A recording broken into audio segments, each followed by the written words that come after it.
ہم نے دنیا کے مختلف خطوں پہ یہ جو زبانوں کے پاس طاقت ہے اس کا مطالعہ کیا تو ہمیں پتہ چلا کہ یہ ایک ہائرارکی ہے۔ جب ریاستیں زبانوں کو کوئی اہمیت دیتی ہیں تو وہ کسی خاص حد تک دیتی ہیں، اور یہ ہمیں پتہ چلتا ہے کہ وہ کس زبان کو کس سطح پر رکھ رہی ہیں۔ اگر آپ سمجھ رہے ہیں، اور واقعی یہ حقیقت ہے کہ اردو کی وہ ترویج نہیں ہوئی تو اس کی وجہ یہ کہ اس کا درجہ وہ نہیں ہے جو انگریزی کا ہے۔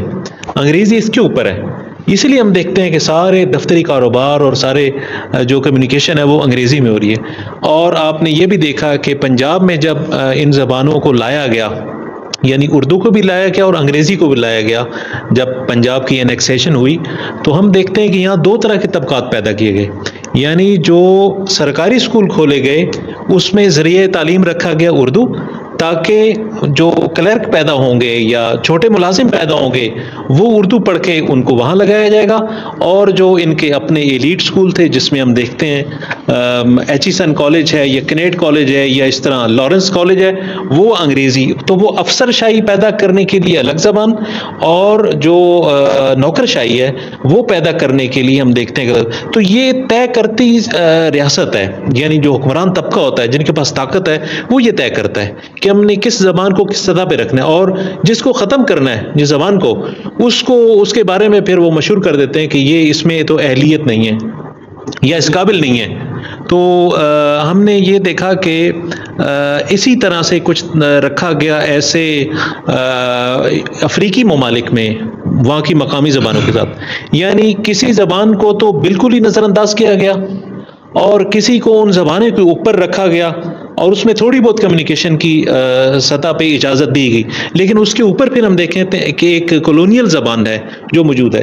یہ ہم چونکہ انگریزوں کے زیر اثر رہے ہیں تو ہم سمجھتے ہیں کہ شاید ایسا ہے، لیکن جن علاقوں پہ فرانسیسیوں نے قبضہ کیا اس کو آپ مطالعہ کریں تو اس میں بھی آپ کو یہ ہیرارکی زبانوں کی نظر آتی ہے۔ اسی طرح ہسپانوی بولنے والے جو ممالک ہیں وہاں پہ، پرتگالی بولنے والے ممالک، ان پہ بھی آپ کو دیکھیں گے کہ کس زبان کو کس سطح پہ رکھا ہے اس کا فیصلہ اس طاقت نے کیا ہے۔ تو اس میں اگر ہم دیکھتے ہیں کہ پنجابی کو ایک طرف تو اگر کہا جا رہا ہے کہ نہیں اردو اور پنجابی ایک ہے، تو جیسے ابھی میں نے عرض کیا کہ اگر ایک ہی زبان ہے تو پھر پنجابی کا ادب بھی اس میں پڑھایا جائے، وہ نہیں پڑھایا جائے، کیوں؟ اس سے پھر اس زبان کی جو اپنی شناخت ہے وہ طاقتور ہو جاتی ہے۔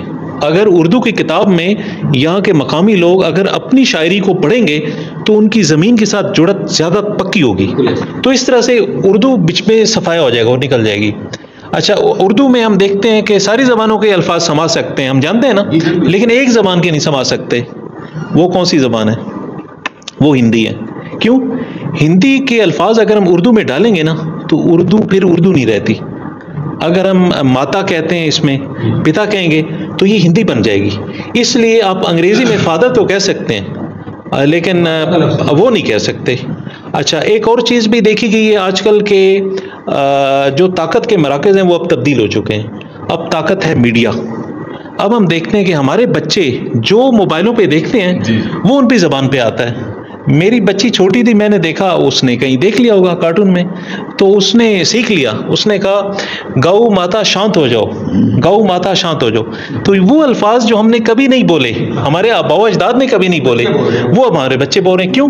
کیونکہ آج طاقت کے مراکز تبدیل ہو چکے ہیں۔ آج میڈیا پہ جن لوگوں نے کنٹینٹ کریٹ کیا ہے، جن قوموں نے، اور جو بڑی تعداد میں ہیں، ان کا کنٹینٹ اثر انداز ہو رہا ہے۔ ہم نے اپنی زبانوں میں کچھ نہیں بنایا، اس لیے ہم دنیا کے وہ پیش کرنے کے لیے ہمارے پاس کچھ نہیں ہے۔ تو طاقت کے ساتھ زبان کا جو تعلق ہے وہ اس لیے اہم ہے کیونکہ ہم پھر طاقت کے پیچھے چلتے ہیں، اور اگر کسی خطے کی ایلیٹ اپنی زبان کو نظر انداز کر کے کسی غیر ملکی زبان کی طاقت کے اثر کے تحت آ جاتی ہے تو پھر نیچے جو ہے زبان کا بچنا بڑا مشکل ہو جاتا ہے۔